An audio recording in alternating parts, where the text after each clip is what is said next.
ಅಂದರೆ ಅದಕ್ಕೆ ಬ್ರಾಹ್ಮಣ್ಯ ಬೇಕು ಅನ್ನೋದು ನನ್ನ ಲೆಕ್ಕ. ಈ ಭಾಗವತರಿಗೆ ಸಲ್ಲುವುದು ಭಾಗವತರು ಹೆರಂಜಲ್ ಗೋಪಾಲ್ ಒಬ್ಬರಲ್ಲದೆ ಬೇರೆ ಯಾರಾಗಿದ್ರೂ ಕಷ್ಟ ಇತ್ತು ಮಾಡಿದೆ. ಉದಾಹರಣೆಗೆ ನಾನು 20 ವರ್ಷದಿಂದ ಮಂದರ್ತಿ ಮೇಲೆ ಬಿಟ್ಟು ಬೇರೆ ಕಡೆ ವೇಷ ಮಾಡುವುದಿಲ್ಲ ಅನ್ನುವ ಒಂದು ಸುದ್ದಿಯನ್ನೇ ಹಬ್ಸಿಬಿಟ್ಟಿದ್ದೆ. ಕೆಮ್ಮಣ್ಣ ಇವಿದ್ನಲ್ಲ ಪ್ರವೀಣ್, ಅವನದ್ದೊಂದು ಅಭಿಮನ್ಯು ನೋಡಿದರೆ ಅದಷ್ಟು ನೈಜ. ಆ ರೀತಿಯ ಅಭಿಮನ್ಯುವನ್ನು ಯಾರದ್ದು ನೋಡಲಿಕ್ಕಾಗಲಿಲ್ಲ. ಕಿರಾಡಿ ಪ್ರಕಾಶ, ಆ ಕಡೆ ಪ್ರಭಾಕರ್ ಶೆಟ್ಟಿ ಇದ್ದಾರೆ. ಅವರು ಮಾಡುವುದು ಪೂರ್ಣ ಸರಿಯಾಗ್ತದೋ ಅನ್ನುವ ವಿಮರ್ಶೆಯನ್ನು ಮಾಡ್ಕೊಂಡು ಹೋಗಬೇಕಾಗುತ್ತೆ. ಆ ಕುಣಿತಗಳೆಲ್ಲ ಸುಧನ್ವಾರ್ಜುನ ಕೃಷ್ಣನಿಗೆ ಆಗೋದಿಲ್ಲ. ಅಲ್ಲಿ ಒಂದು ಇದೇ ಬೇರೆ, ಒಂದೊಂದು ಪಾತ್ರಗಳಿಗೆ ಒಂದೊಂದು ರೀತಿಯ ನೃತ್ಯ ಅಂತಿದೆ. ಅವರದ್ದು ಇವರಿಗೆ ಅಭ್ಯಾಸ ಮಾಡ್ಬೇಕು ಐದೇ ಇದ್ದರೆ ಅದನ್ನು ಬಿಟ್ಟು ಹಾಕ್ಬೇಕು. ನಮ್ಮ ಹತ್ರ ಅದು ಆಗೋದಿಲ್ಲ. ಆದರೆ ರಂಗಸ್ಥಳಕ್ಕೆ ಸಾಕಾಗೋದಿಲ್ಲ. ಅವ್ರಿಗೆ ಏನು ಮಾಡ್ತಾರೋ ಅವರು ದೇವರೇ ಬಲ್ಲ, ನಂಗೆ ಗೊತ್ತಾಗೋದಿಲ್ಲ. ಏನು ಮಾಡಿದರೆ ಕೇಳಿದರೆ ಮಾರ್ತಾಂಡ ದೇಜನನ್ನು ನನ್ನ ಹತ್ರ ಮಾಡಿಸಿ ಅವರು ಮಾಂಡವ್ಯ ಮುನಿಯಾಗಿ ಗುರುವಾಗಿ ಬಂದು ನನಗೆ ಆ ಸರ್ವೋದಯ ಧನಸ್ಸು ಸನ್ಮೋಹನಾಸ್ತ್ರವನ್ನು ಕೊಟ್ಟು ಕಳುಹಿಸುವಾಗ ಹರಸಿ ಕಳುಹಿಸಿದ್ದಾರೆ ಅಂತ ನನ್ನ ಅಂತರಂಗದಲ್ಲಿ ಈಗಲೂ ಹೇಳ್ತಾ ಇದೆ.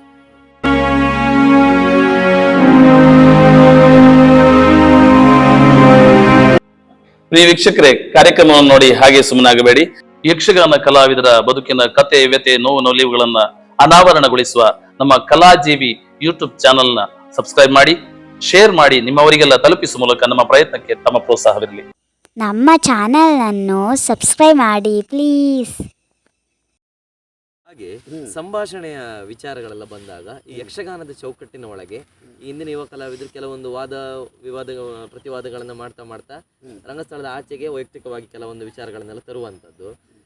ನಿಮ್ಮ ಅನುಭವದ ನೆಲೆಯಲ್ಲಿ ಹೇಳುವುದಾದರೆ ಯಕ್ಷಗಾನದ ಚೌಕಟ್ಟಿನ ಒಳಗೆ ಯಾವ ರೀತಿಯಾಗಿ ವಾದಗಳನ್ನೆಲ್ಲ ಮಾಡಿಕೊಳ್ಬೇಕು? ಯಕ್ಷಗಾನದ ಚೌಕಟ್ಟಿನೊಳಗೆ ಆ ಪ್ರಸಂಗದಲ್ಲಿ ಯಾವ ವಿಷಯ ಬರ್ತದೋ ಅಷ್ಟರ ಒಳಗೆ, ಆ ಪರಿಧಿಯ ಒಳಗೆ ಇರಬೇಕೇ ಬಿಟ್ಟರೆ ಹೊರಗಡೆ ಹೋಗಲೇಬಾರದು. ವೈಯಕ್ತಿಕ ವಿಚಾರಗಳಿರಲಿ ಅಥವಾ ಸಾಮಾನ್ಯ ಕೆಲವೊಂದು ಆಗು ಹೋಗುಗಳ ಬಗ್ಗೆ ಮಾತಾಡುವುದಿದ್ರೂ ಸಹ ಅದು ಅಸಂಬದ್ಧ ಅಶ್ಲೀಲವಾಗಿ ಪರಿಣಾಮ ಆಗಬಾರ್ದು. ಅದು ಜನರಿಗೆ ಮುಟ್ಟುತ್ತದೆ ಅನ್ನುವ ಲೆಕ್ಕದಲ್ಲಿ ಆ ಒಂದು ಬೆಳವಣಿಗೆ ಆಗಿದೆ ಯುವ ಕಲಾವಿದರಲ್ಲಿ. ಅದು ಮುಟ್ಟುವುದಾದರೆ ನಾವು ಅದು ಆಕ್ಷೇಪ ಬಾರದ ರೀತಿಯಲ್ಲಿ ಮಾತನಾಡುವ ಶಕ್ತಿ ಇದ್ದರೆ ಮಾತ್ರ ಆ ಕಡೆಗೆ ಹೋಗಬೇಕು. ಅಲ್ಲದೆ ಇದ್ರೆ ನಾವು ಪ್ರಸಂಗದೊಳಗೆ ಪದ್ಯ ಚೌಕಟ್ಟಿನೊಳಗೆ ಅರ್ಥ ಹೇಳಿ ಮುಗಿಸಿಬಿಡಬೇಕು ಅಷ್ಟೇ. ಹಾಗೆ ಈಗ ತಾವು ಎಲ್ಲರೂ ನೋಡಿದ ಹಾಗೆ, ಪ್ರೇಕ್ಷಕರೆಲ್ಲ ನೋಡಿದ ಹಾಗೆ, ತಾವೆಲ್ಲ ಸಂಪ್ರದಾಯಬದ್ಧವಾದ ವೇಷವನ್ನು ಮಾಡುವರು. ಯಾವುದೇ ವೇಷಗಳು ಪೌರಾಣಿಕದಲ್ಲಿ ಬಂದರೂ ಕೂಡ ತಮ್ಮದೇ ಆದ ಒಂದು ಪರಿಧಿಯ ಒಳಗೆ ಸಂಪ್ರದಾಯಬದ್ಧವಾಗಿ ವೇಷವನ್ನು ಮಾಡುವವರು. ಈ ವೇಷಗಳನ್ನೆಲ್ಲ ಮಾಡಿಕೊಳ್ಳುವಾಗ ಈ ಕಟ್ಟು ಮೀಸೆ ಇರ್ಬೋದು ಅಥವಾ ಕೆಲವು ನೀವು ವೇಷಭೂಷಣಗಳಲ್ಲಿ ಇರ್ಬೋದು, ಸಂಪ್ರದಾಯ ಕಾಣುವಂಥದ್ದು ಇದರಲ್ಲಿ ಯಾರನ್ನ ನೆನಪಿಸಿಕೊಳ್ತೀರಿ? ಅಂದರೆ ಒಂದು ಆ ರೀತಿಯ ವೇಷಗಳನ್ನು ನಾನು ಅವರಿಂದ ಕಲಿತೆ, ಅದನ್ನು ಈ ರೀತಿಯಾಗಿ ಮುಂದುವರಿಸ್ಕೊಂಡು ಹೋಗ್ಲಿಕ್ಕೆ ಅವರಿಂದ ಕಲಿತೆ ಅನ್ನೋದಿದ್ರೆ ಯಾರನ್ನು ಸ್ಮರಿಸಿಕೊಳ್ತೀರಿ? ಸಂಪ್ರದಾಯದ ವೇಷಗಾರಿಕೆಯೆಲ್ಲ ಆವಾಗಲೂ ಟೆಂಟ್ ಮೇಳದಲ್ಲಿ ಪೂರ್ಣ ಇರಲಿಲ್ಲ. ಉದಾಹರಣೆಗೆ ಕಟ್ಟು ಮೀಸೆ, ಗಲ್ಲ ಬರೆಯೋದು, ಅಥವಾ ಕರ್ಣನ ಹಿಂದಿನ ಪಾಕ್, ಇಂಥದ್ದೆಲ್ಲ ನಾನಿರುವ ಡೇರೆ ಮೇಳ ಅಮೃತೇಶ್ವರಿ, ಪೆರಡೂರು, ಸಾಲಿಗ್ರಾಮದಲ್ಲಿಯೂ ಕಡಿಮೆ ಇತ್ತು. ಐರೋಡಿ ಗೋವಿಂದಪ್ಪಣ್ಣನಲ್ಲಿ ಒಬ್ಬರಲ್ಲಿ ನೋಡ್ತಿದ್ದೆ ನಾನು. ಅದನ್ನು ನಾವು ಆವಾಗ ಅಭ್ಯಾಸ ಮಾಡುವುದಕ್ಕಂಥ ವೇಷಗಳು ಬಂದಿಲ್ಲ ಆವಾಗ ನಮಗೆ, ನಾವು ಹುಡುಗರಾಗಿದ್ದು.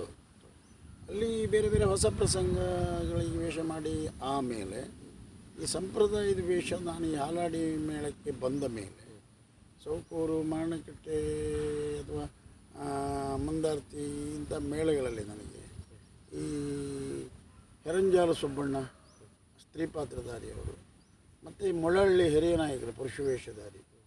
ಪುರುಷವೇಷ ಅಂತ ಹೇಳಿದರೆ ಅವರು ಎಲ್ಲ ವೇಷದ ಅನುಭವವನ್ನು ಹೊಂದಿದ ಒಬ್ಬ ಹಿರಿಯ ಕಲಾವಿದ ಮೊಳಹಳ್ಳಿ ಹಿರಿಯ ನಾಯಕರು. ಅವರು ನನಗೆ ಒಂದು 2-3 ಮೇಳದಲ್ಲಿ ಒಟ್ಟಿಗೆ ಸಿಕ್ಕಿದರು. ಅಮೃತೇಶ್ವರಿಯಲ್ಲೂ ಸಿಕ್ಕಿದರು, ಸೌಕೂರಿನಲ್ಲಿ ಸಿಕ್ಕಿದ್ರು, ಹಾಲಾಡಿಯಲ್ಲೂ ಸಿಕ್ಕಿದ್ರು. ಅವರಿಂದ ಈ ಸಂಪ್ರದಾಯದ ವೇಷ ಅದನ್ನು ಮಾಡೋದಕ್ಕೆ ನಾನು ಕಲಿತದ್ದು. ಮತ್ತು ಹೆಚ್ಚಾಗಿ ಕೆಲವು ಈ ಐರೋಡಿಯವರೊಂದಿಗೆ ಕಲಿತಿದ್ದರು ಸಂಪ್ರದಾಯದ ವೇಷವನ್ನು ಮಾಡಲಿಕ್ಕೆ. ಮತ್ತು ನಡೆ ಒಂದು ಉಂಟಲ್ಲ, ಈ ಸಂಪ್ರದಾಯದ ನಡೆಯೇ ಬೇರೆ, ಹೊಸ ಪ್ರಸಂಗದ ನಡೆಯೇ ಬೇರೆ. ಆ ನಡೆಗಳು ಹೆಚ್ಚಾಗಿ ನಾನು ಮೊಳಹಳ್ಳಿ ಹಿರಿಯ ನಾಯಕ, ಹೆರಂಜಾಲ ಸುಬ್ಬಣ್ಣ, ಐರೋಡಿ ಗೋವಿಂದಪ್ಪಣ್ಣ ಇಂಥವ್ರ ಹತ್ರ ಕಲ್ತದ್ದೇ ಹೆಚ್ಚಿಗೆ ಕಲಿತುಕೊಂಡಿರೋ. ಹಾಂ. ಇನ್ನೊಂದು ಕೇಳೋದಿದ್ರೆ, ನಿಮಗೆ ಖುಷಿ ಕೊಟ್ಟಂತಹ ಒಂದು ಆಟ ಇಷ್ಟು ವರ್ಷದಲ್ಲಿ ಅಲ್ಲ, ಹಲವಷ್ಟು ಆಟ, ಎಲ್ಲ ಆಟಗಳು ಖುಷಿ ಕೊಟ್ಟಿರುವಂಥದ್ದೇ, ಅದ್ರ ನೆನಪಿನಲ್ಲಿ ಉಳಿಯುವಂಥ ಒಂದು ಆಟ ಇದ್ದರೆ, ಅದೇ ರೀತಿಯಾಗಿ ನಿಮ್ಮ ಇಷ್ಟದ ಒಂದು ಯಾವುದಾದ್ರೂ ಪಾತ್ರಗಳು, ಪೌರಾಣಿಕದಿರ್ಬೋದು ಅಥವಾ ಸಾಮಾಜಿಕವಾಗಿರ್ಬೋದು, ಯಾವುದಾದ್ರು ನಿಮ್ಗೆ ಇಷ್ಟ, ನನಗೆ ಇಷ್ಟವಾದ ಪಾತ್ರ ಇದು ಮತ್ತು ನನಗೆ ಖುಷಿ ಕೊಟ್ಟಂಥ ಆಟ ಇಂಥ ಆಟ ಅಂತೇಳಿ ನೆನಪು ಮಾಡ್ಕೊಳ್ಳೋದಿದ್ರೆ ಯಾವುದನ್ನು ನೆನಪು ಮಾಡ್ಕೊಳ್ತೀವಿ? ಖುಷಿ ಕೊಟ್ಟ ಆಟಗಳ ಹೆಚ್ಚಿನ ಆಟಗಳೆಲ್ಲ ಖುಷಿ ಕೊಟ್ಟವೆ. ಯಾಕಂದರೆ ಪಾತ್ರಗಳು ಸಾಮಾನ್ಯ. ಹಾಂ, ನಾನು ರಂಜಲ್ ಗೋಪಾಲ್ ಗಾಣಿಗರು ನಾವೆಲ್ಲ ಒಟ್ಟಿಗೆ ಇರುವಾಗ ಹೆಚ್ಚಿನ ಎಲ್ಲ ಪಾತ್ರಗಳು ಖುಷಿ ಕೊಟ್ಟಿದ್ದಾವೆ ನಮಗೆ. ಅವಾಗ ಪುರುಷವೇಷಧಾರಿ ಸುಬ್ರಹ್ಮಣ್ಯ ಚಿಟ್ಟಾಣಿ, ಹಾಗೆ ಶಂಕರ ಹೆಗಡೆ ನಿಲ್ಕೋಡು, ನಮ್ಮದೊಂದು 3ನೇ ಮೇಳ ಸಟ್ಟೆ ಇದ್ದವಾಗ ಅವಾಗ ಪ್ರತಿ ದಿವಸವೂ ಖುಷಿ ಕೊಡ್ತಿತ್ತು.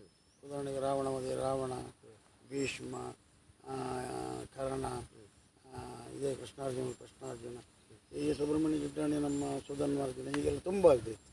ಈಗ ಅಂಥ ಪ್ರಸಂಗಗಳು ಬರುವುದಿಲ್ಲ. ಅತಿ ಖುಷಿ ಕೊಟ್ಟದ್ದು ಅಂತ ಹೇಳಿದ ನೆನಪು ಮಾಡ್ಕೊಳ್ಳೋದಿದ್ರೆ, ಈ ವ್ರತದ ರುಕ್ಮಾಂಗದ ಉಂಟಲ್ಲ, ಅದನ್ನು ಮಾಡುವುದಕ್ಕೆ ನಾನು ಹೆದರ್ತಿದ್ದೆ. ಯಾಕಂದರೆ ಅದಕ್ಕೆ ಬ್ರಾಹ್ಮಣ್ಯ ಬೇಕು ಅನ್ನೋದು ನನ್ನ ಲೆಕ್ಕ. ನಾನು ನೋಡಿದ ರೀತಿಯಲ್ಲಿ ರಾಮದಾಸ್ ಸ್ವಾಮಿಗಳದ್ದು ಕೊಳಗಿಯನ್ ಅಂತ ಹೇಳಿರೋದೆಲ್ಲ ನೋಡಿದ್ದೆ ನಾನು. ಆ ಪಾತ್ರ ಆವಾಗ ವಿಷ್ಣು, ನಾರದ ಇಂಥದ್ದೆಲ್ಲ ಸೈಡ್ ಪಾತ್ರ ಮಾಡ್ತಿದ್ದೆ ಅಮೃತೇಶ್ವರಿ ಮೇಳದಲ್ಲಿ. ಅದು ಆಕಸ್ಮಿಕವಾಗಿ ಇಲ್ಲಿ ಹತ್ತಿರದಲ್ಲಿ ಅಂಪಾರ ಹತ್ರ ಒಂದು ಬಂತ ಆ ಪ್ರಸಂಗ. ಗೋಪಾಲ ಗಾಣಿಗರು ಧೈರ್ಯದಲ್ಲಿ ಮಾಡಿ ನೀವು ಅಂತ ಹೇಳಿದ್ರು. ಮಾಡ್ಕೊಂಡು ಹೋದ ಮೇಲೆ ಆ ಭಾಗವತರ ಒಂದು ಪದ್ಯದ ಒಂದು ಭಾವನಾತ್ಮಕವಾದ ಪದ್ಯದ ಓಗದಲ್ಲಿ ನಾನು ಯಾವ ರೀತಿ ಆ ಪಾತ್ರ ನಿರ್ವಹಣೆ ಮಾಡಿದ್ದೇನೋ ಗೊತ್ತಿಲ್ಲ ನನಗೆ. ಅದು ಅತ್ಯುತ್ತಮ ರುಕ್ಮಾಂಗದ ಅಂತ ಇತ್ತು. ನೆನಪಿನಲ್ಲಿ ಇವಾಗಲೂ ನೆನಪಿನಲ್ಲಿ. ಯಾಕಂದರೆ ನಾನು ಮಾಡುವುದಕ್ಕೆ ಒಪ್ಪದ ಪಾತ್ರ ಟೋಟಲಿ. ಅದರ ಫಲಿತಾಂಶಗಳೇನಿದ್ರು ನನ್ನ ಲೆಕ್ಕದಲ್ಲಿ ಭಾಗವತರಿಗೆ ಸಲ್ಲುವುದು. ಹೆರಂಜಲ್ ಗೋಪಾಲ್ ಅವರೊಬ್ಬರಲ್ಲದೆ ಬೇರೆ ಯಾರಾಗಿದ್ದರೂ ಕಷ್ಟ ಇತ್ತು. ಆವಾಗ ಅವರು ಅಷ್ಟು ಒಂದು ಉತ್ತೇಜನ ಕೊಡ್ತಿದ್ರು ಎಲ್ಲ ಕಲಾವಿದರಿಗೆ. ಅವ್ರ ಧೈರ್ಯದ ಮೇಲೆ ನಾವು ಪಾತ್ರ ನಿರ್ವಹಣೆ ಮಾಡ್ತೀವಿ. ನಿಜವಾಗಿಯೂ ಅಂತ ಗೊತ್ತಿರಲ್ಲ ನನಗೆ. ನೋಡಿದ್ದುಂಟು, ಕೇಳಿದ್ದುಂಟು. ಮತ್ತು ಬೇರೆ ರಾಮದಾಸ್ ಸ್ವಾಮಿಯವ್ರದ್ದು, ಅನಂತ ಹೆಗಡೆ ಇವ್ರದ್ದೆಲ್ಲ ನೋಡಿದ್ದೆ ನಾನು. ಸರಿ. ಹಾಗೆ ಇನ್ನೇನು ಕುತೂಹಲಕ್ಕಾಗಿ ಕೇಳುವಂಥ ಒಂದು ಪ್ರಶ್ನೆ ಏನಂದರೆ, ಈಗ ಮಂದರ್ತಿಯಲ್ಲಿ 5 ಮೇಳಗಳಿರುವಂಥದ್ದು. ಈಗ ತಾವು 1ನೇ ಮೇಳದಲ್ಲಿ ಪ್ರಧಾನ ವೇಷಧಾರಿಗಳಾಗಿದ್ದೀರಿ. ಈ ಬೇರೆ ಬೇರೆ ಮೇಳದಲ್ಲಿ ನಿಮ್ಮ ಸಮಕಾಲೀನ ಕಲಾವಿದರೆಲ್ಲ ಇರುವಂಥದ್ದು. ಈಗ 2, 3, 5 ಮೇಳಗಳಲ್ಲಿ ನಿಮ್ಮ ನಡುವಿನ ಒಡನಾಟಗಳೆಲ್ಲ ಮಂದರ್ತಿಯಲ್ಲಿ ಯಾವ ರೀತಿಯಾಗಿರ್ತದೆ? ಒಂದು ವೇಷಗಳು ಬಂದಾಗಲೂ ಕೂಡ ಅಥವಾ ವೈಯಕ್ತಿಕವಾಗಿಯೂ ಕೂಡ, ಚೌಕಿಯಲ್ಲಿರ್ಬೋದು, ನಿಮ್ಮ ಸಮಕಾಲೀನ ಎಲ್ಲ ಗೊತ್ತಿರ್ಬೋದು ನಮಗೆ, ಎಲ್ಲ ಪ್ರಧಾನ ವೇಷಧಾರಿಗಳ ಇದರಲ್ಲಿ ವೈಯಕ್ತಿಕವಾಗಿ ನಮ್ಮ ಸಹ ಕಲಾವಿದರು ಅಥವಾ ನಮ್ಮ ಸಮಾನ ಕಲಾವಿದರೊಂದಿಗೆ ಯಾವುದೇ ವೈರತ್ವ ಇಲ್ಲ, ವರ್ಮವೂ ಇಲ್ಲ. ಎಲ್ಲರೂ ನಮ್ಮವರೇ. ಹಾಗಂತ ಎಲ್ಲಿಯೂ ಆ ವೇಷ ಮಾಡುವಲ್ಲಿ ಆಗಲಿ ಇನ್ನೊಂದರಲ್ಲಿ ಆಗಲಿ ಜಗಳ ಬೆಳೆದದ್ದಿಲ್ಲ. ನಾನು ಅದನ್ನು ಬೆಳೆಸುವವನೂ ಅಲ್ಲ. ಉಳಿದವರಿಗೆ ಇದೆಯೋ ಇಲ್ಲವೋ ಗೊತ್ತಿಲ್ಲ ನನಗೆ. ನಾನು ಅದನ್ನು ತಿಳಿಲಿಕ್ಕೂ ಹೋಗುವುದಿಲ್ಲ. ಆ ವಿಚಾರದಲ್ಲಿ ನನ್ನ ಅಭಿಪ್ರಾಯ ಏನು ಕೇಳಿದರೆ, ಎಲ್ಲರೂ ಉತ್ತಮ ಕಲಾವಿದರಾಗಿಯೇ ಇರಬೇಕು ಅಂತ ನಾನು ಹೇಳೋದು. ನನ್ನಿಂದ ಉಳಿದವರು ಕಡಿಮೆ ಅಂತ ನಾನು ಖಂಡಿತವಾಗಿಯೂ ಹೇಳೋದಿಲ್ಲ. ಅವರಿಂದ ವಯಸ್ಸಿನಲ್ಲಿ ನಮ್ಮ ಮೇಳದಲ್ಲಿ ಸಾಧಾರಣ ಅಜಯ್ ಗೋಪಾಲ್ ಗಾಣಿಗರು ಹಿರಿಯವರು, ಅವ್ರ ನಂತರ ನಾನು ರಘು ಮಡಿವಾಳರು, ನಾವೆಲ್ಲ ಸಮಾನ ವಯಸ್ಸು, 59ನೇ ಇಸ್ವಿಯಲ್ಲಿ ಜನ ನಮ್ಮದು. ಹೀಗೆಲ್ಲ ಇದ್ದೇವೆ. ಬಿಟ್ಟರೆ ನಾನು ದೊಡ್ಡವ, ನಾನು ಈ ಮೇಳದಲ್ಲಿದ್ದವ, ನಾನು ನರಡಿ ಬೋಶೆಟ್ರು ಅಂತ ನಾನು ನಮ್ಮ 5 ಮೇಳದಲ್ಲಿಯೂ ಹೇಳ್ಕೊಳ್ಳಿಕ್ಕಿಲ್ಲ. ಇದ್ರೆ ನಮ್ಮ ಕೋಡಿ, ಇರ್ಬೈಲು ಇವರೆಲ್ಲ ಹೊರಗಡೆ, ಸುರೇಶ್ ಇವರೆಲ್ಲ ಹೊರಗಡೆ ಇದ್ರಲ್ಲ. ಈ ಸಾಮಾನ್ಯ ನಾವೆಲ್ಲ ಸಮಾನ ಕಲಾವಿದರಂತಲೇ ನನ್ನ ಮನೋಭಾವ. ಒಳ್ಳೆ ರೀತಿ ಒಳ್ಳೆ ಒಡನಾಟ ಇವಾಗಲೂ ಇದೆ. ಇಂದಿನ ಯುವ ಪೀಳಿಗೆ ಕಲಾವಿದರು ಎಲ್ಲ ಯಾರೇ ಇರ್ಬೋದು, ಭಾಗವತ ಸಂಗೀತಗಾರ ಇರ್ಬೋದು, ಮದ್ದಳೆಯವರು, ಚಂಡೆಯವರು, ಕಲಾವಿದರು ಬಾಲಗೋಪಾಲದಿಂದ ಹಿಡಿದು ನಿಮಗಿಂತ ಈಗ ಬರ್ತಾ ಇರುವಂಥ ಯುವ ಕಲಾವಿದರಿಗೆ ನಿಮ್ಮ ಸುದೀರ್ಘ 50 ವರ್ಷದ ಯಕ್ಷ ಪಯಣದಲ್ಲಿ ತಾವು ನೀಡುವಂಥ ಏನಾದರೂ ಸಂದೇಶಗಳು, ಒಂದು ಪರಿಪೂರ್ಣ ಕಲಾವಿದನಾಗಿ ರೂಪುಗೊಳ್ಳಲಿಕ್ಕೆ ಯಾವ ರೀತಿಯಾಗಿರಬೇಕು ಒಬ್ಬ ಯುವ ಕಲಾವಿದ? ಪರಿಪೂರ್ಣ ಕಲಾವಿದನಾಗಿ ರೂಪುಗೊಳ್ಳುವುದಕ್ಕೆ ನಾವು ನೀಡುವ ಮಾರ್ಗದರ್ಶನ ಈಗ ಅದು ಸಾಕಾಗಲಿಕ್ಕಿಲ್ಲ. ನಾವು ನೀಡುವ ಮಾರ್ಗದರ್ಶನದಿಂದ ಈಗಿನ ಪರಿಪೂರ್ಣ ಕಲಾವಿದ ಆಗೋದಿಲ್ಲ. ಅಂದರೆ ಒಂದು ಹೇಳುವುದಿದ್ರೆ ನಾವು ಮೊದಲೇ ಹೇಳಿದ ಹಾಗೆ ಈ ಅಸಂಬದ್ಧ ಅಶ್ಲೀಲಗಳಿಂದ ದೂರ ಇರಬೇಕು. ನಾವು ಮಾಡಿಕೊಂಡು ಹೋದ ಪಾತ್ರಗಳು ಯಾವುದು? ಉದಾಹರಣೆ ಹುಡುಗರು ಮಾಡುವಂಥ ಪಾತ್ರ ಅಭಿಮನ್ಯು, ಬಬ್ರುವಾಹನ, ವೃಷಕೇತು ಪೌರಾಣಿಕದಲ್ಲಿ ಹೇಳುವುದಿಲ್ಲ. ಈ ಕಡೆಯಲ್ಲಿ ಅಂಗದ, ಲಕ್ಷ್ಮಣ, ಭರತ ಇಂಥ ಪಾತ್ರಗಳೆಲ್ಲ ಬಂದಾವಾಗ ನಾವು ಈ ಮನೆತನದ ಹುಡುಗರು, ನಾವು ಸೂರ್ಯವಂಶದವರು, ಅಂದರೆ ರಾಮಾಯಣದ ಪಾತ್ರಗಳನ್ನು ಮಾಡೋದು. ನಾವು ಸೂರ್ಯವಂಶದವರು, ನಮ್ಮ ವಂಶದ ಹಿನ್ನೆಲೆ ಹೀಗಿದೆ. ಈ ಕಡೆಯಿಂದ ಮಹಾಭಾರತಕ್ಕೆ ಬಂದರೆ ನಾವು ಚಂದ್ರವಂಶದವರು, ನಮ್ಮ ವಂಶದ ಹಿನ್ನೆಲೆ ಹೇಗಿದೆ, ನಮ್ಮ ಮನೆತನದ ಗೌರವ ಹೀಗಿದೆ ಅನ್ನೋದು ಆ ಬಾಲವೇಷ ಮಾಡುವವನಿಗೂ ಸಹ ಅಂತರಂಗದಲ್ಲಿ ಮೂಡಬೇಕು. ಆವಾಗ ಅಂತರಂಗದಲ್ಲಿ ಮೂಡಬೇಕಾದ್ರೆ ಅವರು ಅಧ್ಯಯನ ಮಾಡಬೇಕು, ಓದಬೇಕು ಆ ಪುರಾಣದ ಬಗ್ಗೆ, ಆ ಚಂದ್ರವಂಶದ, ಸೂರ್ಯವಂಶದ. ಹೆಚ್ಚಾಗಿ ಯಕ್ಷಗಾನಕ್ಕೆ ಬರುವುದೇ ಎರಡೇ ಅಲ್ಲ, ಉಳಿದು ಕಡಿಮೆ ಬಿಡಿ. ಅದನ್ನು ಓದಿದವಾಗ, ಅದನ್ನು ನಾವು ಮನಸ್ಸಿನೊಳಗೆ ಇಟ್ಟುಕೊಂಡಾಗ, ಮೊದಲು ಹೇಳಿದಾಗೆ ಭಾಗವತರು ಅದಕ್ಕೆ ಸರಿಯಾಗಿ ಕೊಡ್ತಾರಲ್ಲ. ಭಾಗವತರು ಕೊಡ್ತಾರೆ ಅಂದರೆ ಒಟ್ಟು ಕೊಡುವುದಿಲ್ಲ, ಇವೆಲ್ಲೆಲ್ಲೋ ಹಾರರು ಕೊಡುವುದಿಲ್ಲ ಅವರು. ಹಾಗೆ ಬಂದ್ರೆ ಉದಾಹರಣೆ ಕೆಮ್ಮಣ್ಣ ಇವ ಇದ್ನಲ್ಲ ಪ್ರವೀಣ, ಅವನದ್ದೊಂದು ಅಭಿಮನ್ಯು ನೋಡಿದರೆ ಅದಷ್ಟು ನೈಜ. ಆ ರೀತಿಯ ಅಭಿಮನ್ಯುವನ್ನು ಯಾರದ್ದು ನೋಡಲಿಕ್ಕಾಗಲಿಲ್ಲ ನನಗೆ. ರಂಗಸ್ಥಳ ತುಂಬ ಜನ ಮಾಡಿ, ಆ ಸುಭದ್ರೆಯೊಂದಿಗಿನ ಸಂಭಾಷಣೆ ಆಗಲಿ, ಇಡೀ ಅಭಿಮನ್ಯು ಟೋಟಲ್ ವೇಷ ಏನೋ ಮೊಟಕಾಗಿಲ್ಲ. ಆ ರೀತಿ ಮಾಡಬೇಕು ಅಂತ ಹೇಳೋದು ನಾನು. ಆ ರೀತಿ ಮಾಡುವುದಿಲ್ಲ ಈಗಿನ ಹುಡುಗರು. ಮತ್ತು ಉಳಿಸ್ಕೊಳ್ಳಿಕ್ಕೆ ಈ ಹೊಸತ್ರತ್ತ ಅವರು ವಾಲುವಾಗ, ಉದಾಹರಣೆ ನಮ್ಮಲ್ಲಿ ಈಗ ನಮ್ಮ 5 ಮೇಳದಲ್ಲಿ ಯುವ ಕಲಾವಿದರು ಇದ್ದಾರೆ. ಈ ಪ್ರಧಾನ ಸ್ಥಾನದಲ್ಲಿ ಈ ಕಡೆ ಕಿರಾಡಿ ಪ್ರಕಾಶ, ಆ ಕಡೆ ಪ್ರಭಾಕರ್ ಶೆಟ್ಟರ್ ಇದ್ದಾರೆ. ಒಂದು 2 ಹೇಳೋದಿದೆ. ಬೇರೆ ಬೇರೆ ಕೊಂಡ್ಲಿ ರವಿ ಅವರೆಲ್ಲ ಇದ್ರೆ ಬಿಡಿ, ನಮ್ಮ ಮೇಳದಿಂದ ತಗೊಂಬನ. ಅವರನ್ನು ಅನುಸರಿಸುವುದಕ್ಕೆ ಉಳಿದ ಹುಡುಗರು ಎಷ್ಟು ಶಕ್ತಿಯನ್ನು ಹೊಂದಿದ್ದಾರೆ ಅನ್ನೋದು ಒಂದು. ಮತ್ತು ಅವರು ಮಾಡುವುದು ಪೂರ್ಣ ಸರಿಯಾಗ್ತದೋ ಅನ್ನುವ ವಿಮರ್ಶೆಯನ್ನು ಮಾಡ್ಕೊಂಡು ಹೋಗಬೇಕಾಗ. ನಮ್ಮ ಕಿರಾಡಿ ಪ್ರಕಾಶ್ ಒಂದು ಈಗ ಅತ್ಯುತ್ತಮ ನಟನಾಗಿ ಕಾಣಿಸಿಕೊಳ್ತಾ ಇದ್ದಾನೆ. ಆ ಬಗ್ಗೆ 100ಕ್ಕೆ 100 ಸಂತೋಷ ನನಗೆ. ಮತ್ತು ತುಂಬ ಉತ್ತಮ ಅಧ್ಯಯನ ತುಂಬ ಮಾಡಿದ್ದ, ಆ ಬಗ್ಗೆ ಮಾತೇ ಇಲ್ಲ. ಅಂದರೆ ಕೆಲವು ಕಡೆ ಹೆಚ್ಚಾಗ್ತದೆ, ಅದನ್ನು ಕಡಿಮೆ ಮಾಡಬೇಕು, ಸಂದರ್ಭ ನೋಡಿಕೊಂಡು ಕಡಿಮೆ ಮಾಡಬೇಕು ಇಂಥದ್ದೆಲ್ಲ. ಮತ್ತು ಅವರದ್ದನ್ನು ಇವರಿಗೆ ಅಭ್ಯಾಸ ಮಾಡ್ಬೇಕು ಐದೇ ಇದ್ದರೆ ಅದನ್ನು ಬಿಟ್ಟು ಹಾಕ್ಬೇಕು. ನಮ್ಮ ಹತ್ರ ಅದು ಆಗೋದಿಲ್ಲ. ಅಂದರೆ ತುಂಬ ಒಳ್ಳೊಳ್ಳೆ ವೇಷಗಳಿದ್ದವು ನಮ್ಮಲ್ಲಿ, ಆದರೆ ರಂಗಸ್ಥಳಕ್ಕೆ ಸಾಕಾಗೋದಿಲ್ಲ. ಅವ್ರು ಏನು ಮಾಡ್ತಾರೋ ದೇವರೇ ಬಲ್ಲ, ನಂಗೆ ಗೊತ್ತಾಗೋದಿಲ್ಲ. ಅಂದರೆ ಅಧ್ಯಯನಶೀಲರಾಗಬೇಕು ಅಂತ ಹೇಳಿ ಅಧ್ಯಯನಶೀಲರಾಗಬೇಕು. ಸುಧನ್ವಾರ್ಜುನದ ಕೃಷ್ಣ ಮಾಡಿಕೊಂಡು ಆ ಕುಣಿತಗಳೆಲ್ಲ ಸುಧನ್ವಾರ್ಜುನ ಕೃಷ್ಣನಿಗೆ ಆಗೋದಿಲ್ಲ. ಅಲ್ಲಿ ಒಂದು ಇದೇ ಬೇರೆ, ಯಾವುದಾದ್ರು ಒಂದೊಂದು ಪಾತ್ರಗಳಿಗೆ ಒಂದೊಂದು ರೀತಿಯ ನೃತ್ಯ ಅಂತಿದೆ. ಅದು ಹಿಂದಿನವರು ಮಾಡಿ ಇಟ್ಟದ್ದು ಹೌದು, ಯಕ್ಷಗಾನಕ್ಕೆ ಅದು ಬರಬೇಕು. ಹಾಗೆ ಇಂದಿನ ಯುವ ಕಲಾವಿದರಿಗೆ ತಾವು ಹೇಳಿದ್ರಿ, ಕಿರಾಡಿ ಪ್ರಕಾಶ್ ಅವರು ಇರ್ಬೋದು, ಪ್ರಭಾಕರ್ ಶೆಟ್ಟಿ ಅವರು ಇರ್ಬೋದು, ಅವ್ರನ್ನೆಲ್ಲ ನೋಡ್ಕೊಂಡಾದ್ರೆ ಸ್ವಲ್ಪ ತಯಾರಿಯನ್ನು ಮಾಡ್ಕೊಳ್ಬಹುದು ಅಂತ ಹೇಳಿ ಹೇಳಿದ್ರಿ. ಈ ತಾವು ಯುವ ಪೀಳಿಗೆಯಲ್ಲಿರುವಾಗ ಕೆಳಗಿನ ವೇಷಗಳನ್ನು ಮಾಡ್ತಾ ಇರುವಂತಹ ಸಮಯದಲ್ಲಿ ನಿಮ್ಮ ಹಿರಿಯ ಕಲಾವಿದರು ನೀವು ಯಾರನ್ನ ನೋಡಿ ಅತಿ ಹೆಚ್ಚಾಗಿ ಪ್ರಭಾವಕ್ಕೊಳಗಾದ್ರಿ, ಮತ್ತು ಅವ್ರು ಯಾವ ರೀತಿಯಾಗಿ ಸಹಕಾರವನ್ನು ನಿಮಗೆ ಕೊಟ್ಟರು? ನಾನು ನಡುತಿಟ್ಟಿನಲ್ಲಿ ಪ್ರಭಾವಕ್ಕೊಳಗಾದದ್ದು ಒಂದು ಶ್ರೀಯಾರ ಮಂಜುನಾಯಕರು ಮತ್ತು ಹಳ್ಳಾಡಿ ಮಂಜೇಶೆಟ್ಟರು, ಮುಳಳ್ಳಿ ಹಿರಿಯ ನಾಯಕರು, ಇಂಥ ಒಂದು ಪುರುಷ ವೇಷಧಾರಿಗಳ ವೇಷವನ್ನು ನೋಡಿ ಪ್ರಭಾವಕ್ಕೊಳಗಾದವ.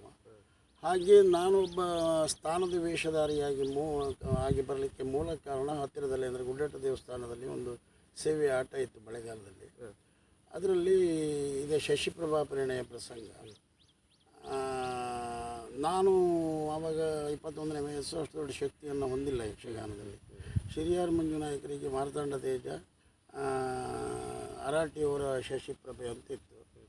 ಮಂಜುನಾಯಕರು ಆ ದಿವಸ ಏನು ಮಾಡಿದರೆ ಕೇಳಿದರೆ, ಮಾರ್ತಾಂಡ ತೇಜನನ್ನು ನನ್ನ ಹತ್ರ ಮಾಡಿಸಿ ಅವರು ಮಾಂಡವ್ಯ ಮುನಿಯಾಗಿ ಗುರುವಾಗಿ ಬಂದು ನನಗೆ ಆ ಸರ್ವೋಜಯ ಧನಸ್ಸು ಸನ್ಮೋಹನಾಸ್ತ್ರವನ್ನು ಕೊಟ್ಟು ಕಳುಹಿಸುವಾಗ ಹರಸಿ ಕಳುಹಿಸಿದ್ದಾರೆ ಅಂತ ನನ್ನ ಅಂತರಂಗದಲ್ಲಿ ಈಗಲೂ ಹೇಳ್ತಾ ಇದೆ. ಯಾಕೆಂದರೆ ಅಂದಿನಿಂದ ಆ ಸರ್ವೋಜಯ ಎನ್ನುವ ಗುರು ಮಾಂಡವ್ಯ, ಅಲ್ಲಿ ಅವರು ಮಾಂಡವ್ಯ, ಇಲ್ಲಿ ನನ್ನ ಗುರುಗಳು ಕೊಟ್ಟ ಆ ಸರ್ವೋಜಯ ಎನ್ನುವಂಥ ಧನಸ್ಸು ಸನ್ಮೋಹನಾಸ್ತ್ರ ಹಿಡಿದು ನಾನು ಯಕ್ಷರಂಗದಲ್ಲಿ ನನ್ನ ಪ್ರಯಾಣ ಮುಂದುವರೆದಿದೆ ಅಂತ ನಾನು ತಿಳ್ಕೊಂಡವು. ಅಲ್ಲಿ ಅವರನ್ನು ಇವಾಗಲೂ ಅದನ್ನು ನೆನಪಿಸ್ತೇನೆ ನನ್ನ ದಿವಸಕ್ಕೆ 1-2 ಬಾರಿ. ಯಾಕಂದರೆ ಅವ್ರು ಮಾಡಬೇಕಾದ ಪಾತ್ರವನ್ನು ಸಾಮಾನ್ಯನಾದ ನನಗೆ ಕೊಟ್ಟು ಅವ್ರು ಮಾಡಿಸಿ ಆ ದಿವಸ ಅದು ಮತ್ತೆ ಅತ್ಯುತ್ತಮ ಆಗಿದೆ. ಇದೆ ಈ ರುಕ್ಮಾಂಗದನನ್ನು ಹೇಗೆ ಒಳ್ಳೇದು ಮಾಡಿ ತೋರಿಸಿದ್ರು ನಾನು. ಅದೇ ರೀತಿ ಇಲ್ಲಿಯೂ ಸಹ ಆ ಪಾತ್ರ ಒಳ್ಳೆಯದಾಗಿದೆ ಅನ್ನುವುದು ಒಂದು 10 ಜನರ ಅಭಿಪ್ರಾಯ. ಅವರ ಒಂದು ಆಶೀರ್ವಾದದ ಫಲ ಅಂತ ನಾನು ಭಾವಿಸ್ತೇನೆ. ಹಾಗೆ ಈಗ ಇಷ್ಟು ವರ್ಷ ಸುದೀರ್ಘ ಜೀವನದಲ್ಲಿ 10 ಹಲವಾರು ಸಂಘ ಸಂಸ್ಥೆಗಳು ತಮ್ಮನ್ನು ಗೌರವಿಸಿವೆ. ಈಗ ಎಲ್ಲವನ್ನ ನೆನಪಿಸಿಕೊಳ್ಳುವಂಥದ್ದು ಕಷ್ಟಕರವಾದಂಥದ್ದು. ಆ ಸನ್ಮಾನಗಳ ಬಗ್ಗೆ ಮತ್ತೆ ತಾವು ನೀಡಿರುವಂಥ ಹೊರ ರಾಜ್ಯದಲ್ಲಿರ್ಬೋದು, ಹೊರ ದೇಶಗಳಲ್ಲಿರ್ಬೋದು, ಅಥವಾ ಈಗ ಮೇಳದ ಇದನ್ನು ಬಿಟ್ಟು ಯಾವ ಯಾವ ಭಾಗಗಳಲ್ಲಿ ಪ್ರದರ್ಶನವನ್ನು ನೀಡಿದ್ದೀರಿ? ಪ್ರದರ್ಶನ ನೀಡಿದ್ದ ಸನ್ಮಾನ ಮತ್ತು ಪ್ರದರ್ಶನ. ನಾನು ಮುಂಬೈಯಲ್ಲಿ ಸನ್ಮಾನವೂ ಆಗಿತ್ತು ಬಂಟರ ಸಂಘದ ವತಿಯಿಂದ. ಹಾಗೆ ಹೈದರಾಬಾದ್ನಲ್ಲಿ ಅಲ್ಲಿ ಕರಾವಳಿ ಮೈತ್ರಿ ಸಂಘ ಅಂತ ನಮ್ಮ ಕೃಷ್ಣಮೂರ್ತಿ ಮಂಜರ ನೇತೃತ್ವದಲ್ಲಿ ಆಗುವ ಕಾರ್ಯಕ್ರಮಗಳು, ಅಲ್ಲಿಯೂ ಸನ್ಮಾನವೂ ಆಗಿತ್ತು. ಅಲ್ಲಿ ಯಕ್ಷಗಾನದಲ್ಲಿ 1-2 ವರ್ಷ ಹೋಗಿ ಭಾಗವಹಿಸಿದ್ದೆ. ಬೆಂಗಳೂರಿನಲ್ಲಿ 10 ಹಲವು ಬಾರಿ ಹೋಗಿದೆ. ಮುಂಬೈ ಒಂದು 6-8 ಬಾರಿ ಹೋಗಿದ್ದೆ. ಆರಂಭದಲ್ಲಿ ಕರ್ಕೊಂಡು ಹೋದದ್ದೇ ನಮ್ಮ ಮಂಜುನಾಯಕರು ನನ್ನ. ಹಾಗೆ ಮುಂಬೈಯಲ್ಲಿ ಪರಿಚಿತನಾಗಿದ್ದೆ. ಮತ್ತು ಎರಡನೇ ನಾನು ಮುಂಬೈಗೆಲ್ಲ ಕರೆದವಾಗ ನಾನು ಹೊರಗಡೆ ಹೋಗೋದನ್ನು ಕಡಿಮೆ ಮಾಡಿದೆ. ಉದಾಹರಣೆಗೆ ನಾನು 20 ವರ್ಷದಿಂದ ಮಂದರ್ತಿ ಮೇಳ ಬಿಟ್ಟು ಬೇರೆ ಕಡೆ ವೇಷ ಮಾಡುವುದಿಲ್ಲ ಅನ್ನುವ ಒಂದು ಸುದ್ದಿಯನ್ನೇ ಹಬ್ಬಿಸಿಬಿಟ್ಟಿದ್ದೆ ನಾನು. ಯಾಕಂದ್ರೆ ನನಗೆ ಸರಿಯಾಗುವುದಿಲ್ಲ ಅನ್ನೋದು. ಮೇಳಕ್ಕೆ ತೊಂದರೆ ಆಗಬಾರ್ದು ಒಂದು. ಎರಡನೇದಾಗಿ ನನಗೆ ಸತ್ಯ ಹೇಳಬೇಕು ಅಂತ ಹೇಳಿದರೆ ಹೊರಗಡೆ ವೇಷ ಮಾಡೋದಕ್ಕೆ ಅಲ್ಲಿ ಕೆಲವು ಈ ಕೂತ್ಕೊಳ್ಳುವ ಸ್ಥಳಗಳು ಮತ್ತು ಈ ಡ್ರೆಸ್ಗಳು, ಈ ಹಿಮ್ಮೇಳಗಳು, ಇದೆಲ್ಲ ಈ ಉದಾಹರಣೆ ಮಂದರ್ತಿ ಮೇಳದಲ್ಲಿ ಸಾಮಾನ್ಯ ಪ್ರಧಾನ ಭಾಗವತ ಬರಲಿ ಅದು ಎರಡನೇ ಭಾಗವತ ಬರಲಿ, ನಮ್ಮ ಭಾಗವತರಾಗಿದ್ದರೆ ಅದೊಂದು ಧೈರ್ಯ ಇರ್ತದೆ. ಅಲ್ಲಿ ಯಾರೋ ಹೊಸ ಭಾಗವತರ ಪದ್ಯ ಕೆಲವು ಸರಿಯಾಗುವುದು ಉಂಟು, ಆಗುವುದೇ ಇಲ್ಲ, ಅವರು ನಮ್ಗೆ ಆಗುವುದಿಲ್ಲ ಅಂತಲ್ಲ. ಆ ಒಂದು ಭಯ ಮುಜುಗರ, ನಾವು ಈ ವಯಸ್ಸನ್ನು ದಾಟಿದ ಮೇಲೆ ಕಳಪೆ ಆಗಬಾರ್ದಲ್ಲ ಅನ್ನುವ ಉದ್ದೇಶದಲ್ಲಿ ನಾನು ಅದಕ್ಕೆಲ್ಲ ಭಾಗವಹಿಸುವುದು ಸ್ವಲ್ಪ. ಮುಂಬೈ ಬೆಂಗಳೂರಿಗೆ ಕರೆದವಾಗಲೂ ಸಹ ನಾನು ಹಾಗೆ ಹೇಳ್ತಾ ಇದ್ದೆ. ಹಾಗೆ ತಾವೀಗ ನರಾಡಿಯಲ್ಲಿ ಇರುವವರು, ತಮ್ಮ ಸಂಸಾರದ ಬಗ್ಗೆ ಹೇಳೋದಾದರೆ ಏನು, ಯಾರೆಲ್ಲ ಇದ್ದೀರಿ?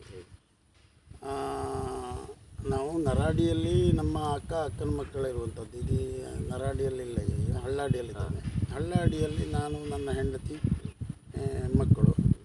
ನನ್ನ ಹೆಂಡತಿ ಚಂದ್ರಮತಿ ಅಂತ, ಹಾಗೆ ಹೆಣ್ಣು ಮಕ್ಕಳಿಬ್ಬರು, ರೇಖಾ ರೇಷ್ಮಾ ಅಂತ, ಮತ್ತೊಬ್ಬ ಮಗ ವಿವೇಕ, ಹಾಗೆ 3 ಜನ ಮೊಮ್ಮಕ್ಕಳು. ಇವರೊಂದಿಗೆ ಸುಖ ಜೀವನ, ನೆಮ್ಮದಿಯ ಜೀವನ ನಡೆಸ್ತಾ ಇದ್ದೀರಿ. ಹಾಗೆ ಅಂತಿಮವಾಗಿ ಈಗ ನಾವು ಕಲಾಜೀವಿ ಯೂಟ್ಯೂಬ್ ಚಾನಲ್ನಿಂದ ಹಿರಿಯ ಕಲಾವಿದರ ಸಂದರ್ಶನಗಳನ್ನೆಲ್ಲ ಮಾಡಿ, ಈಗ ಎಲ್ಲರಿಗೂ ಕೂಡ ಒಬ್ಬ ಕಲಾವಿದ ರಂಗಸ್ಥಳದಲ್ಲಿ ಮಾತ್ರ ಅವನು ಕಾಣಿಸಿಗುವಂಥದ್ದು, ಅವನ ಹಿನ್ನೆಲೆ ಗೊತ್ತಿರೋದಿಲ್ಲ, ಅವನು ಬೆಳೆದು ಬಂದ ಹಾದಿಗಳು ಗೊತ್ತಿರೋದಿಲ್ಲ. ಆ ಹಾದಿಗಳನ್ನು ಪರಿಚಯ ಮಾಡುವಂಥ ಕಾರ್ಯಕ್ರಮವೇ ಕಲಾಜೀವಿ ಯೂಟ್ಯೂಬ್ ಚಾನಲ್ನ ಈ ಒಡ್ಡೋಲಗೆ ಎನ್ನುವಂಥ ಸಂಚಿಕೆ. ಇಂದು ನಮ್ಮ ಕಾರ್ಯಕ್ರಮದಲ್ಲಿ ತಾವು ಅತಿಥಿಯಾಗಿ ಭಾಗವಹಿಸಿದ್ದೀರಿ. ನಮ್ಮ ವೀಕ್ಷಕರಿಗೆ ಈ ಚಾನಲ್ನ ಪರವಾಗಿ ಏನನ್ನು ಹೇಳಲಿಕ್ಕೆ ಇಷ್ಟಪಡ್ತೀವಿ? ನಿಮ್ಮ ಚಾನಲ್ನವರ ಬಗ್ಗೆ ನನ್ನ ತುಂಬ ಹೃದಯದ ಕೃತಜ್ಞತೆಯನ್ನು ಸಲ್ಲಿಸ್ತಾ ಇದ್ದೇನೆ. ಮತ್ತು ಅವರಿಗೆ ಸಲಹೆಯನ್ನು ಕೊಡುವಷ್ಟು ಶಕ್ತಿ ನಮ್ಮದಲ್ಲ ಅಂತ ನಾನು ಭಾವಿಸ್ತೇನೆ. ಹಾಗೆ ವೀಕ್ಷಕರು ಇಂತಹ ಯಾವುದೇ ಕಾರ್ಯಕ್ರಮಗಳನ್ನು ಪ್ರೋತ್ಸಾಹಿಸಿ ಸಹಕರಿಸಬೇಕಾಗಿ ವೀಕ್ಷಕರೊಂದಿಗೆ ವಿನಂತಿಸ್ತಾ ಇದ್ದೇನೆ. ಇಷ್ಟು ಹೊತ್ತು ತಮ್ಮ ಸುದೀರ್ಘ ಯಕ್ಷ ಪಯಣದ ಬಗ್ಗೆ ನಮ್ಮೊಂದಿಗೆ ಹಲವಾರು ವಿಚಾರಗಳ ಬಗ್ಗೆ ಹಂಚಿಕೊಂಡಿದ್ದೀರಿ. ತಮಗೆ ನಮ್ಮ ಕಲಾಜೀವಿ ಯೂಟ್ಯೂಬ್ ಚಾನಲ್ನ ಪರವಾಗಿ ಹಾಗೆ ಈ ಚಾನಲ್ನ ವೀಕ್ಷಕರ ಪರವಾಗಿ ತುಂಬ ಧನ್ಯವಾದಗಳನ್ನು ಸಲ್ಲಿಸ್ತೇನೆ. ಹಾಗೆ ಇಷ್ಟು ಹೊತ್ತು ತಮ್ಮ ಯಕ್ಷ ಪಯಣದ ಬಗ್ಗೆ ನಮ್ಮೊಂದಿಗೆ ಮತ್ತು ನಮ್ಮ ವೀಕ್ಷಕರೊಂದಿಗೆ ಸುದೀರ್ಘವಾಗಿ ನಿಮ್ಮ ಯಕ್ಷ ಪಯಣವನ್ನು ಹಂಚಿಕೊಂಡಿದ್ದೀರಿ. ನಿಮಗೆ ಕಲಾಜೀವಿ ಯೂಟ್ಯೂಬ್ ಚಾನಲ್ನ ಪರವಾಗಿ ಹಾಗೆ ವೀಕ್ಷಕರ ಪರವಾಗಿ ಧನ್ಯವಾದಗಳನ್ನು ಸಲ್ಲಿಸುವುದರೊಂದಿಗೆ ಇನ್ನೂ ಹೆಚ್ಚಿನ ವರ್ಷಗಳ ಕಾಲ ನಿಮ್ಮ ಯಕ್ಷಪಯಣ ಹೀಗೆ ಮುಂದುವರೆಯಲಿ. ತಾವು ಮಾಡುವಂಥ ವೇಷಗಳು ಹಲವಷ್ಟು ಜನರಿಗೆ ಪ್ರೇರಣೆಯಾಗಲಿ. ಮಾತೆ ಮಂದರ್ತಿ ಇನ್ನೂ ಕೂಡ ಹಲವಾರು ವರ್ಷಗಳ ರಂಗಸ್ಥಳದಲ್ಲಿ ಕುಣಿಯುವಂಥ ಶಕ್ತಿಯನ್ನು ತಮಗೆ ಕೊಡಲಿ ಅಂತೇಳಿ ಹೇಳ್ತಾ ಕಾರ್ಯಕ್ರಮದ ಪರವಾಗಿ ಧನ್ಯವಾದಗಳನ್ನು ಸಲ್ಲಿಸ್ತೀನಿ. ಕಲಾಜೀವಿ ಯೂಟ್ಯೂಬ್ ಚಾನಲ್ನವರು ಇಂದು ನನ್ನನ್ನು ಅತಿಥಿಯಾಗಿ ಕರೆದದ್ದಕ್ಕೆ ಅವರಿಗೆ ತುಂಬ ಹೃದಯದ ಕೃತಜ್ಞತೆಗಳನ್ನು ಹೇಳ್ತಾ ಇದ್ದೇನೆ. ನೋಡಿದ್ರಲ್ಲ ವೀಕ್ಷಕರೇ, ಇದಿಷ್ಟು ಮೇರು ಕಲಾವಿದರಾಗಿರುವಂತಹ ಶ್ರೀ ನರಾಡಿ ಭೋಜರಾಜ್ ಶೆಟ್ಟಿಯವರ ಮನದಾಳದ ಮಾತುಗಳು. ಯಕ್ಷಗಾನ ಕಲಾವಿದರ ಬದುಕಿನ ಕತೆ, ವ್ಯತೆ, ನೋವು ನಲಿವುಗಳನ್ನ ಅನಾವರಣಗೊಳಿಸುವ ನಮ್ಮ ಕಲಾಜೀವಿ ಯೂಟ್ಯೂಬ್ ಚಾನೆಲ್ನ ಸಬ್ಸ್ಕ್ರೈಬ್ ಮಾಡಿ, ಶೇರ್ ಮಾಡಿ, ನಿಮ್ಮವರಿಗೆಲ್ಲ ತಲುಪಿಸುವ ಮೂಲಕ ನಮ್ಮ ಪ್ರಯತ್ನಕ್ಕೆ ತಮ್ಮ ಪ್ರೋತ್ಸಾಹವಿರಲಿ. ಮುಂದಿನ ಸಂಚಿಕೆಯಲ್ಲಿ ಇನ್ನೋರ್ವ ಅತಿಥಿಯೊಂದಿಗೆ ಮತ್ತೆ ಭೇಟಿಯಾಗ್ತೇನೆ. ಅಲ್ಲಿಯವರೆಗೆ ತಮ್ಮೆಲ್ಲರಿಗೆ ನಮಸ್ಕಾರ. ಯಕ್ಷಗಾನಂ ವಿಶ್ವಗಾನ. ಜಗಮ ಮರೆಸಿ ಬಿಡುವಿ ನಾನು ಸೊಗವ ನೀ